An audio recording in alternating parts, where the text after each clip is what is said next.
The children's book that I chose to review is a story called A Little Spot of Flexible Thinking, a story about adapting to change. It was written and illustrated by Diane Albert, who graduated with her bachelor's in fine arts from Arizona State University.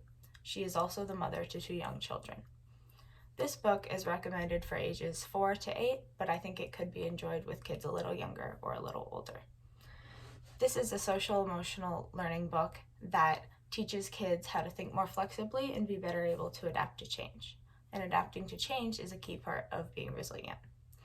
This book teaches kids how to think more flexibly by using the analogy of a rigid oak tree and a flexible palm tree.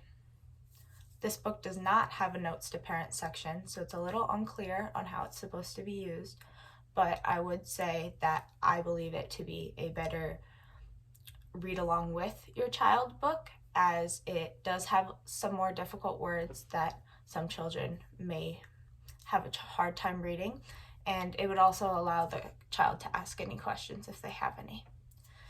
It has primarily 5-star reviews on Amazon, and a lot of the reviews that I saw were from parents, therapists, and teachers.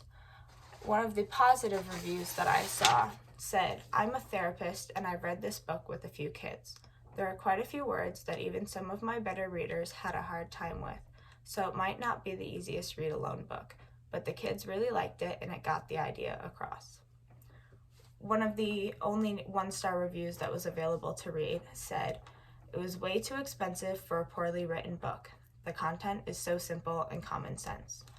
That's a review that I don't quite agree with, as I think that things that are common sense for adults may not quite be common sense for children yet. One of the pages that I liked was this one on creating a backup plan. This was one of the examples they gave on how children can think more flexibly.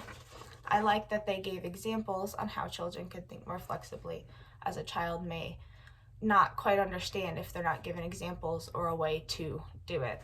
This page says, "If the weather changes or the outfit you want to wear is dirty, you can avoid being upset by having a backup outfit in your mind. Being open to options helps train your flexible thinking skills."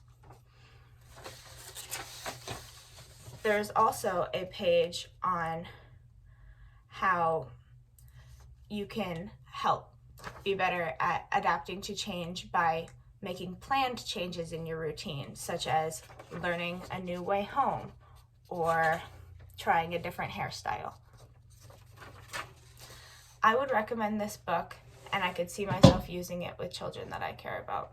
I enjoy that the book gives lots of examples on how children can think more flexibly, and I think that if readers were not given examples or instructions, it may be difficult for them to follow the instructions and think more flexibly.